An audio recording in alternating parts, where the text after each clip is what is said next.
All right, moving on to learning objective 6. This has to do with another type of deviation from simple Mendelian genetics.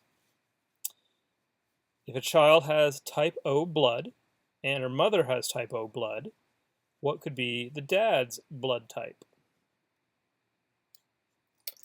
Okay, so what we're talking about is called ABO blood typing.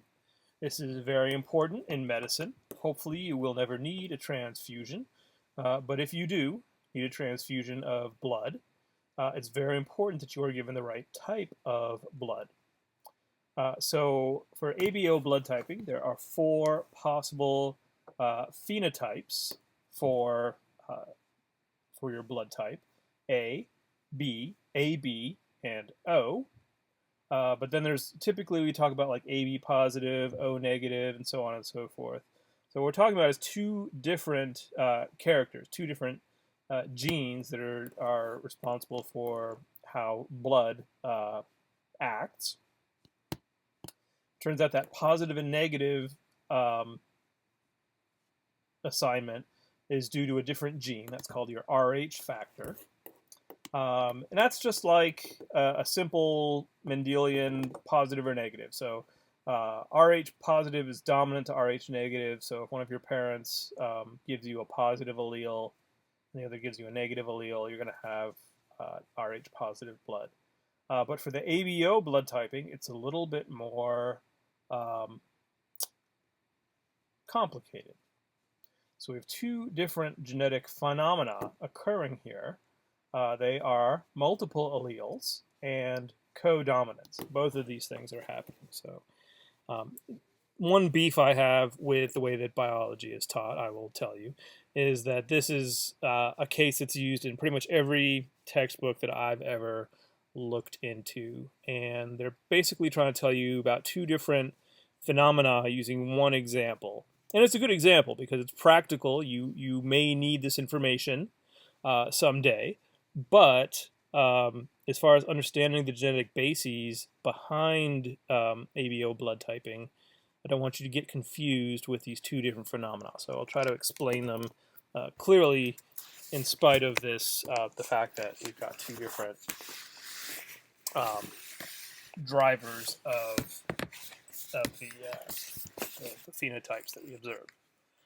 Okay, so Mendel, in the genes that he looked at, there were only 2 alleles for his genes.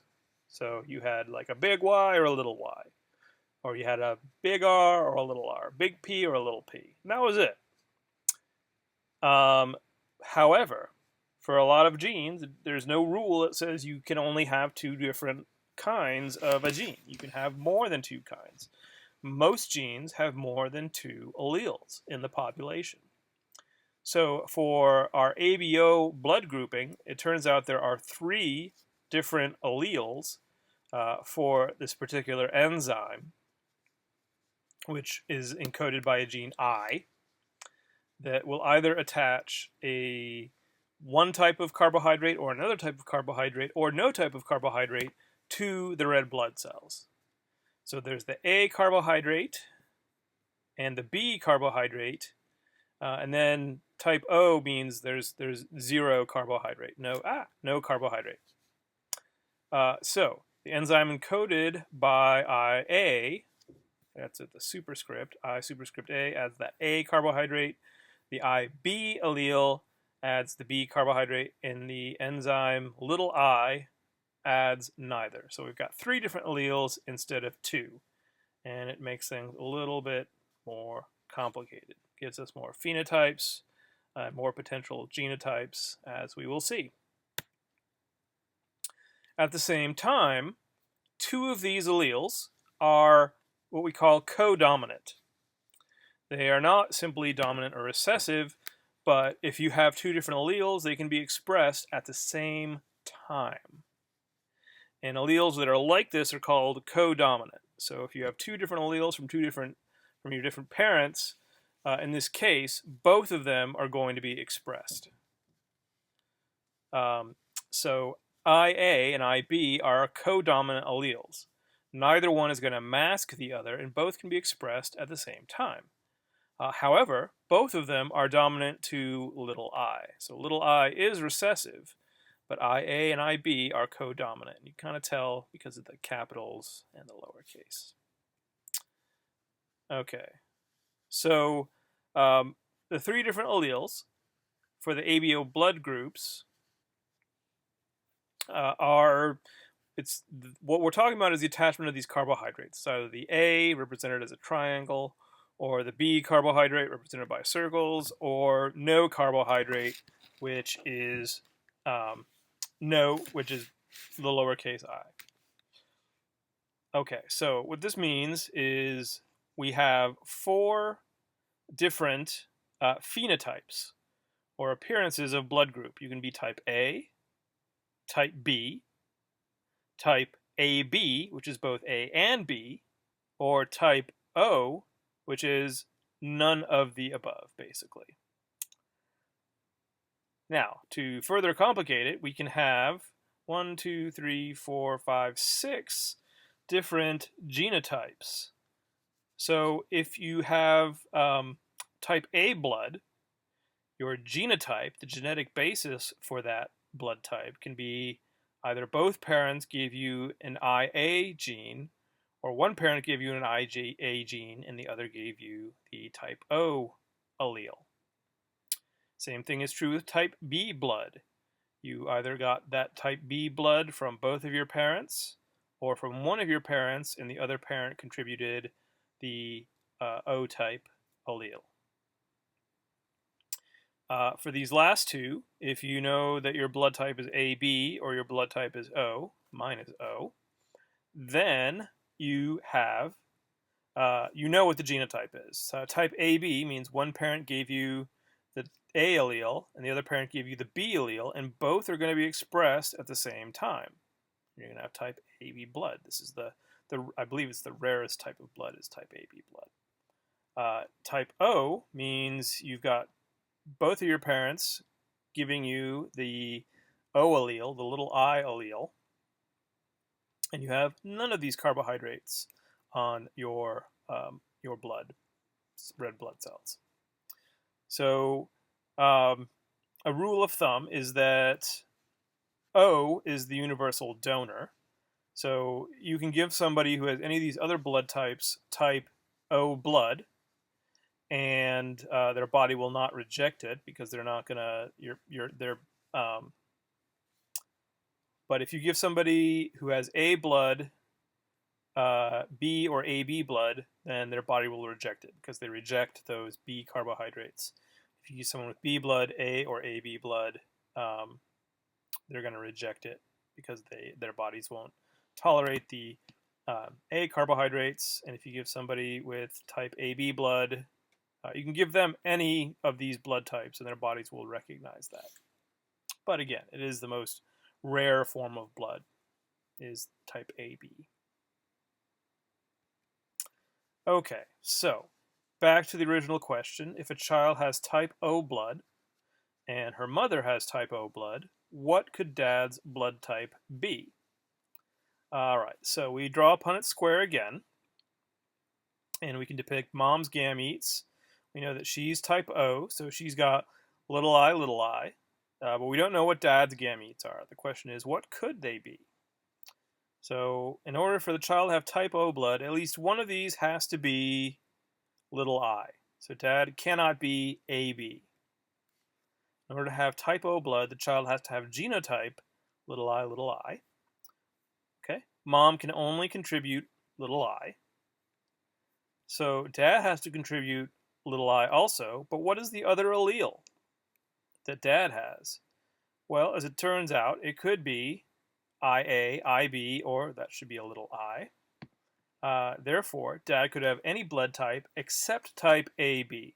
Because if dad was type AB, we know this would be IA, this would be IB, and the child would have to be either blood type A or B.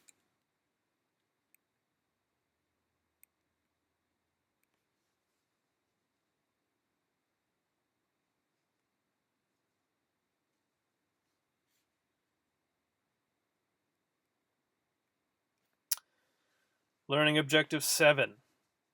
We're going to learn a couple of other new terms here. That first one is pleiotropic, or some folks say pleiotropic. I don't care what you say. And the other is polygenic. And that's a little bit, maybe you recognize some of those word parts too. Like poly means many, genic means genes. So what does all this mean? Okay, so pleiotropy is when a gene has multiple phenotypic effects. So one gene can control a number of different physiological processes that look like they're unrelated to each other. But we know that it can be caused by a single genetic root. So some hereditary diseases like cystic fibrosis and sickle cell disease have many different symptoms, but they can be traced back to a single gene, one single allele, one single trait of one character. So, for example, cystic fibrosis patients have all of these, may have all of these symptoms. Thick mucus, shortness of breath, sinus infection, polyps in the nose, nasty smelling poop, gas, constipation.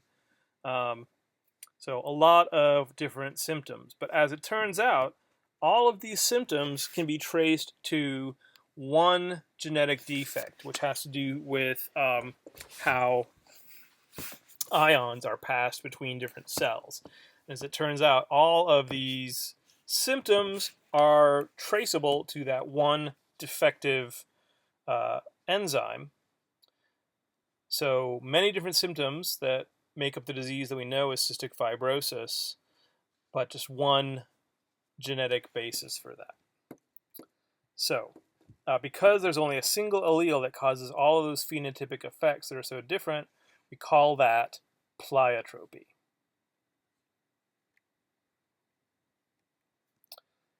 So it also happens that we have a couple 10,000 of genes in our genomes. A couple of 10,000 genes, about 30,000 genes that make up you, me, your friends, your parents, everyone you ever know. And not all of these characteristics are simple. We can't just say, oh, you got this one gene from your mom and that's why your eyes look like your mom's eyes or anything like that. It's not a solo by one given gene. It's a concert by a symphony of different genes working together.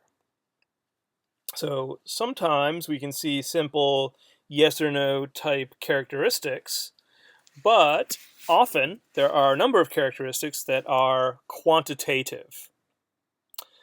So quantitative, like if you think, for example, your height.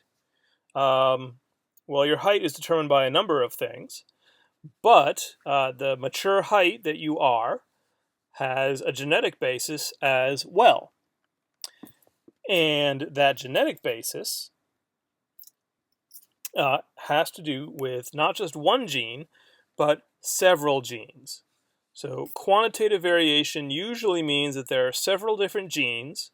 So not just many different alleles at a single locus or a single spot on a chromosome, but maybe 5 or 10 different genes located across 6 or 8, well, not that many, located across different chromosomes that are all contributing to your height. It might be that one gene's for your bone density, one's for how much bone elongation factor you produce during puberty, and another is for how elastic your cartilage is. And all of those can contribute to your mature height being different from anyone else. Another example is skin tone in humans.